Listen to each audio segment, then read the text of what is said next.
Se está terminando la temporada para casi todos los jugadores de la Real Sociedad. Algunos están todavía en competición con sus selecciones, otros están en el playoff de ascenso y hoy vamos a hacer el repaso de lo que ha sido la temporada de estos 7 cedidos que ha habido en la Real Sociedad y qué opciones tienen de volver y quedarse. Comenzamos.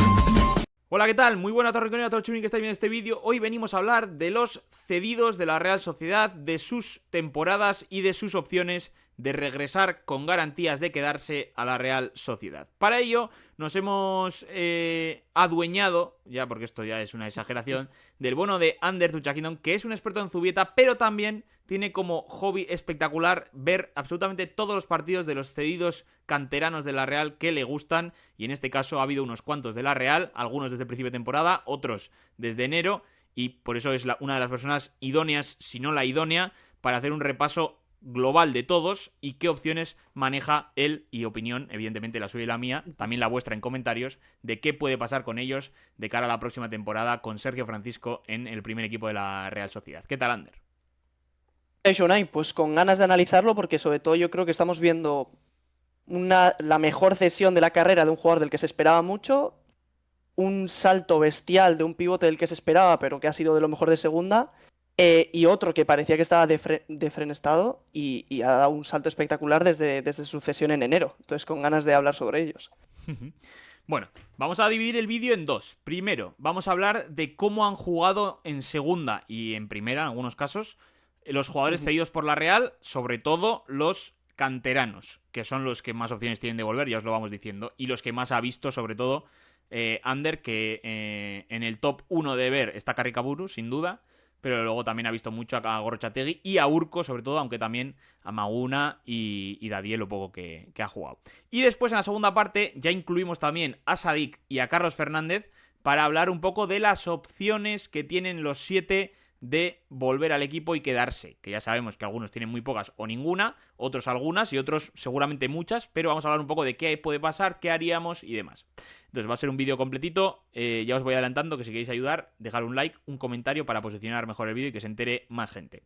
Entonces, vamos a empezar con el jugador que se ha ido más tarde, cedido, que fue Urco, que se fue en enero y se fue al Español de primera división. Y ha sido un salto fundamental en su carrera porque en la Real estaba sin confianza de Imanol, que le descartaba casi cada semana que tenía más de 23 jugadores y no jugaba nunca. Y en el Español, siendo cedido y jugándose en la permanencia, que esto es curioso, el entrenador le ha dado las llaves del equipo, básicamente. O sea, lo ha hecho muy bien. Yo le he visto menos de lo que me gustaría en el Español porque no me ha coincidido, pero desde luego que lo ha hecho bien y allí hablan maravillas del jugador de la Real. ¿Cómo lo ha hecho? Sí, a ver, yo creo que aquí hay dos factores importantes. Lo primero, lo que tú comentabas de que aquí pues a Imanol no le convencía simplemente y entonces no jugaba nada. Y después que ha ido a un equipo que sin explotar más sus virtudes sí que yo creo que escondía un poco más sus debilidades. Ha jugado en el Español en un doble pivote, normalmente con un jugador que abarcaba un poco más de campo y era un poco el que se estiraba cuando tenían el balón. El Español, evidentemente, un equipo que es verdad que juega un poco replegado, juega muy juntito, que disfruta de transiciones, pero que normalmente sin balón está atrás. Y entonces ahí Urco, sin balón, ha estado muy bien, muy sólido, ganador de duelos, sobre todo en espacios cortos y un poco cerrando espacios en ese bloque bajo, y después dando salidas muy limpias, porque ya sabemos que probablemente la mayor virtud de Urco es la capacidad de filtrar balones, de esconder el pase y darlo que tiene, y entonces a nivel de liderar transiciones o de sacar la pelota limpiamente para que luego otro sea el que lance la transición, pues es que ha brillado y ha sido de los mejores jugadores del Español. Aún así es verdad que eso, estamos en un contexto muy distinto, y después es verdad que ha tenido algún error de bulto, recuerdo algún penalti que ha hecho, sobre todo al principio de su cesión, en los finales de partido. Yo entiendo que también esa falta de continuidad ha hecho que en los primeros partidos llegaba bastante ahogado a los minutos finales. Sí, sí, estaba tieso. En la Real, vamos, Mm. cuando jugaba o era un partido muy bajo ritmo y aguantaba, o si no en el 45-50 como mucho estaba fuera. Entonces no estaba acostumbrado. Yo lo he visto suelto, eso sí, que es importante porque no lo sabíamos todavía de Urco. Solo lo Claro. habíamos visto suelto en el Sanse y te diría que en la última etapa tampoco es que estuviese demasiado suelto, estaba un poco atado ahí con cierta presión. Entonces es importante verle suelto en un equipo que juega muy distinto, pero en el que yo creo que ha mostrado lo que podría mostrar en la Real o podría haber mostrado en la Real en términos generales en cuanto a capacidad de jugar, en cuanto a pues mejorar con el tiempo y con la confianza sin balón también, y en cuanto a tener evidentemente errores que son un peaje a pagar, probablemente. Entonces yo creo que ha sido un poco eso y que yo creo que viene bien. Vamos con las de segunda división, que son evidentemente yo creo las más destacadas por jugar más y por haber sido durante todo el año. Y vamos a empezar con la tuya favorita, que es la de Carrecaburu, que, bueno, la gente que no le ha visto jugar apenas, como es mi caso en el Racing, se fija seguramente en las cifras, ¿no? Que han mejorado en este tramo final, pero que hasta este tramo final pues no eran demasiado buenas. Pero claro, tú siempre recalcabas otras cosas. Que hay un crecimiento clarísimo con juegos sin balón y con balón y que el Racing con Caricaburu era mejor.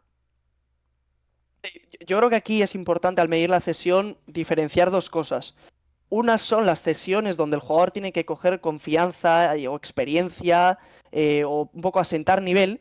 Y otras son cesiones donde el jugador tiene que crecer, porque yo creo que, por ejemplo, Urco ya es un jugador bastante hecho que tiene que coger experiencia, pero Carricaburu no era un jugador hecho cuando se le empieza a ceder. Es un jugador que está por hacer y que jugó una temporada en el Sanse.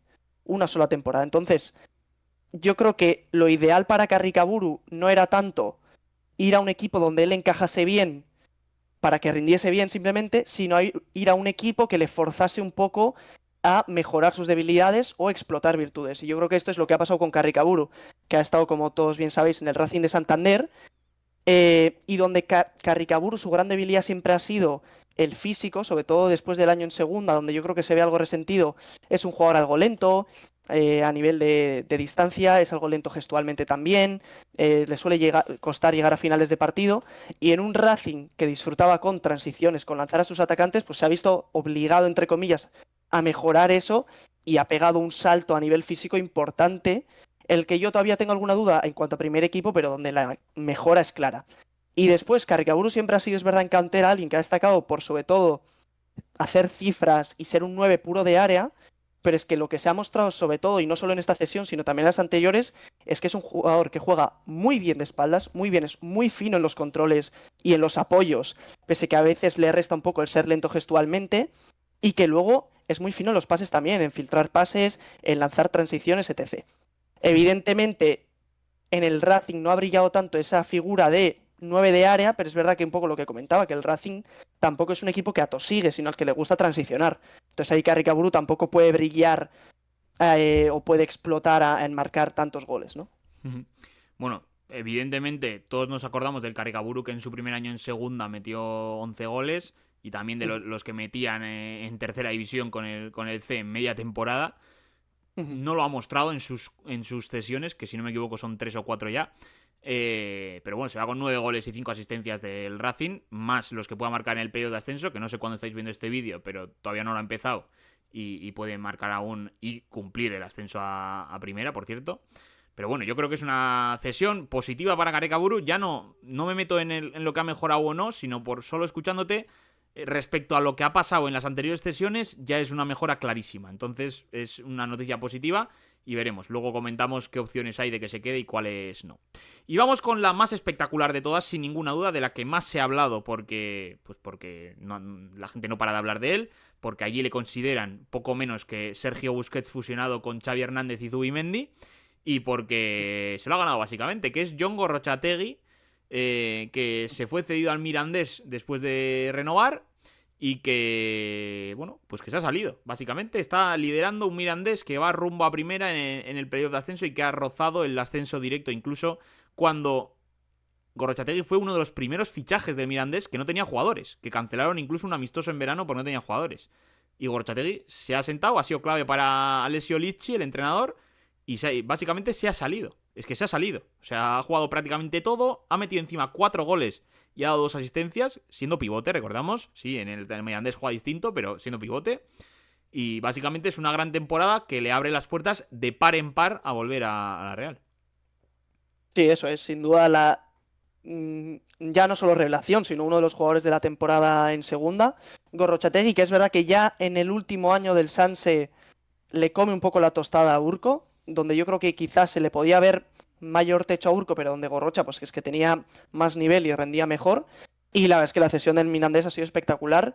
Es verdad que quizás era un equipo que explotaba virtudes, pero aún así tener esa capacidad de dar el salto a una mayor categoría y rendir así en un equipo que es que ha estado muy cerca de ascender directamente a Primera División es espectacular. Un Mirandés que jugaba sobre todo en una especie de 5-2-3, es decir, con 5 defensas, con 2 carrileros que subían bastante, con un doble pivote junto a Alberto Reina y luego 3 arriba, donde normalmente también había una doble punta con Iceta y Panicelli.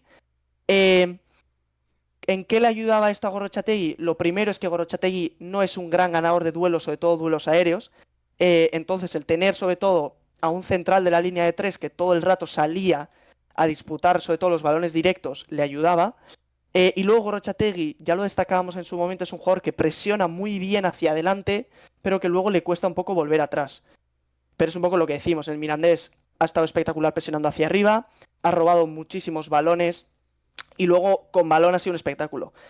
Tanto en salida de balón, donde daba muchísimas opciones, tanto mediante conducción, mediante pase y daba salida limpia a su equipo, como en, digamos, entre defender y atacar esa frontal del área rival, donde o rebañaba balones rápidamente en presión tras pérdida, o pues incluso marcaba goles importantes, los 4 goles que has mencionado, estando cerca del área rival con golpeos de fuera del área, o filtrando pases a los carrileros para que luego metiesen centros. Ha sido una temporada completísima y donde evidentemente se ha salido y se ha ganado la oportunidad en el primer equipo.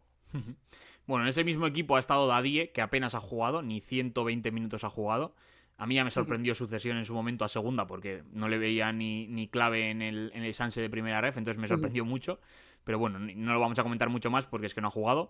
Y se fue en enero también Magunaz Zelaya al Córdoba, donde entendía que podía explotar sus virtudes y jugar más, y la realidad es que ha sido suplente casi siempre.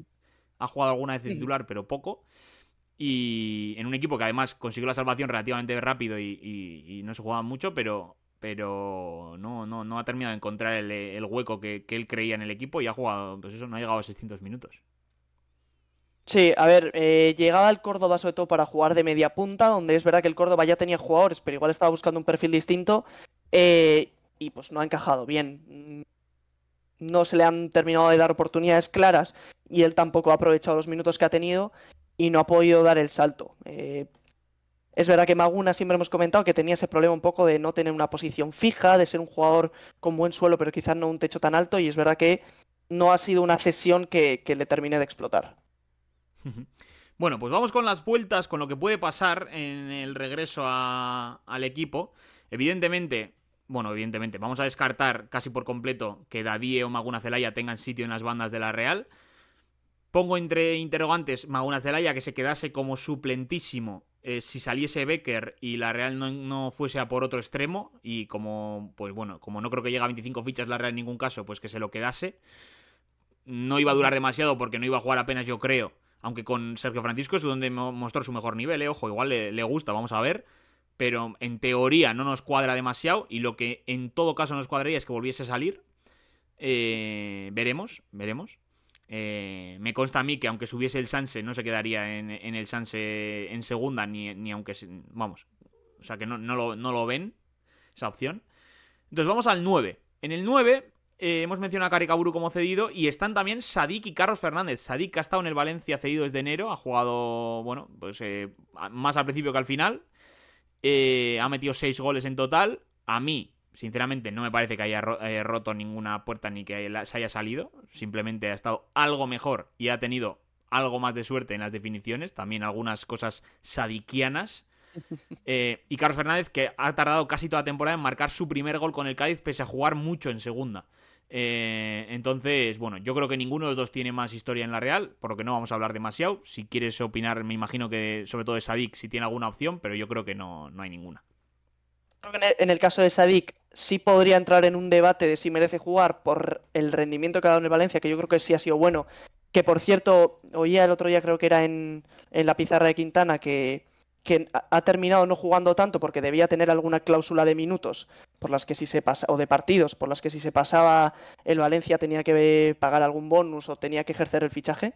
Que yo creo que por rendimiento Sadik, pues oye, ha estado bien en el Valencia y podrías decir, oye, tal, pues que yo creo que mentalmente en ningún momento ha encajado en la Real, ni ha encajado en Donosti, ni ha encajado ni en sentido futbolístico, ni en sentido de entorno, y que es muy difícil plantearse una vuelta a la Real donde Sadik sea importante, y más, como bien decías, en una plantilla sin Europa, donde yo entiendo que Orri será importante, o Yarzábal será importante, y que el tercer delantero sea alguien de fuera, que además intuyo que tendrá un sueldo bastante importante, pues no termina de cuadrar. Bueno, y queda Karikaburu, que hemos mencionado que ha mejorado en sucesión, que la situación es la que es. Ya he hecho un vídeo en el canal de lo que pienso yo de la delantera o de lo que puede pasar. Stan Oscarsson, que has pagado 20 millones de euros por él, que tiene 20 años y que evidentemente tiene que jugar en algún momento. Ya solo por negocio de club, ya sin pensar en lo deportivo, por negocio de club. Tienes a Mikel Oyarzabal, que es emblema y capitán del club y que por ahora sigue siendo delantero en la Real. Veremos si Sergio le coloca en la banda o no, veremos, pero por ahora sigue siendo delantero. Tienes a los dos que hemos mencionado, a los que tienes que dar salida, y tienes a Karikaburu, que vuelve de cesión, es de casa y, bueno, pues puede ganarse una oportunidad. Además de un Mariez Currena que se ha ganado para mí estar y que va a dar cancha, pero que puede seguir en el Sanse. Y luego está la opción de fichar, que se habla mucho. Noticias de Guipúzcoa ha publicado que la Real está tanteando el mercado para un delantero gigantón que juegue de espaldas y demás. Por lo tanto, puede haber intención. Veremos. ¿Tú cómo lo ves? Yo creo que Karikaburu, si la Real se permite el lujo, lo dije en el vídeo, de que Karikaburu se vaya de la Real sin haberle dado una oportunidad de ser el delantero de la Real, me parece un fracaso como club, como concepto de modelo enorme. Que eso no quiere decir, o no es excluyente con que quizá este año no es el que tiene que estar, por lo que sea, porque se juntan otros aspectos o lo que sea. Eso ya habría que valorarlo. Si la Real necesita sí o sí fichar o no. ¿Hay un problema de gol en la Real? Sí. Pero ese problema de gol lo solucionas trayendo a alguien o adaptando el modelo de juego para que los que estén rindan. No lo sé cuál es la solución. Evidentemente, si traes a un delanterazo, pues lo normal es que te meta goles. Pero también puede ser que si mantienes tu modelo de juego no rinda. Entonces, yo no lo tengo nada claro, lo dije. Yo creo que Karikaburu tiene que tener una oportunidad y creo que un año en el que no estás en Europa, en el que ya has hecho una inversión, que quieres abaratar masa salarial y demás, pues a lo mejor es el año. Porque además con Sergio Francisco en el C, pues es cuando se empieza a salir. No lo sé. Sí. Sí, sí, yo creo que yo estoy muy de acuerdo, pues básicamente en todo. Yo creo que la dupla principal de delanteros va a seguir siendo el Orri o Yarzábal, donde yo entiendo que Orri sí que tendrá más importancia esta temporada, porque debe tenerla, como tú bien dices. Y yo creo que el tema del tercer delantero está entre Karikaburu y Mariez Currena. En parte, evidentemente, va a ser tema de fichas, es decir, si te merece la pena tener un tercer delantero como tal, si prefieres tener a alguien con ficha del Sanse que pueda subir o bajar, depende de lo que necesites. Y luego, evidentemente, el tema del nivel. Yo estoy de acuerdo contigo en que si Karikaburu sale de la Real, además después de años de cesiones, y en ningún momento lo pruebas, es un fracaso a nivel general. Pero como tú bien dices, es que si ves claro ahora mismo que Mariz Currena te puede aportar más, pues yo creo que tienes que poner a Mariz Currena. Es que yo creo que tampoco ahí tienes que premiar también el rendimiento de ahora y el potencial que le veas a Mariz Currena, aunque es verdad que a nivel general el tema Carrica puede haber sido una mala gestión, pero igual ya es una mala gestión que no puedes resolver ahora o que no está en las manos de Sergio Francisco resolver ahora para bien. Claro, es que a ver, también puedes traer un delantero, por ejemplo. Vamos a poner que se ficha a alguien barato, lo que tú quieras, gigantón, lo que sea. Y pasar a Oyarzábal, evidentemente, a la banda, porque entonces sí que no tiene sentido. Y que se quede Claro. Oyarzábal en una banda, que habría que luego que mirar las bandas que pasa en la banda. Tienes la opción de Oyarzábal en 9 para cuando quieras. Tienes a Karikaburu, a Oscarsson y al que traigas, que ya son muchos. Y tienes a Mariz Currena en el Sanse cerca del primer equipo, o incluso en el primer equipo, pero siendo jugando más en banda y demás. Que este año en punta pues ha jugado a veces, pero no siempre, cuando ha subido. Entonces, veremos. Yo veo opciones de que ese Karikaburu esté, pero desde luego se lo va a tener que ganar en verano. Una buena pretemporada con un gol el primer día o algo así.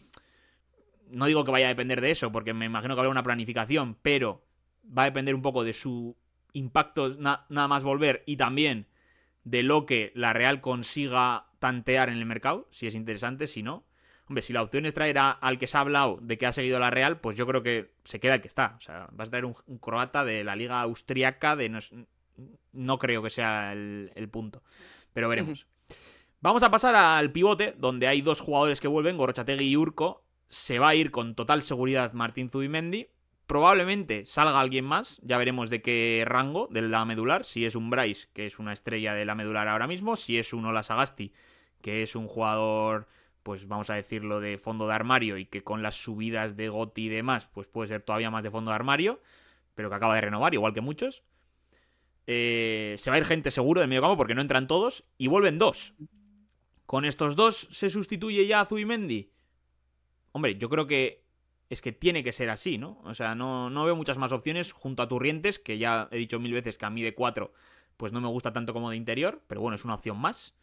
Que así te da, ¿no? Pero claro, los dos o uno es la gran cuestión. Si la Real se queda con Turrientes de pivote junto a uno de ellos, o si el pivote lo ocupan los dos de ellos más Turrientes. Claro, depende un poco ahí la planificación de la plantilla, y recordamos que no hay Europa y que hay menos partidos.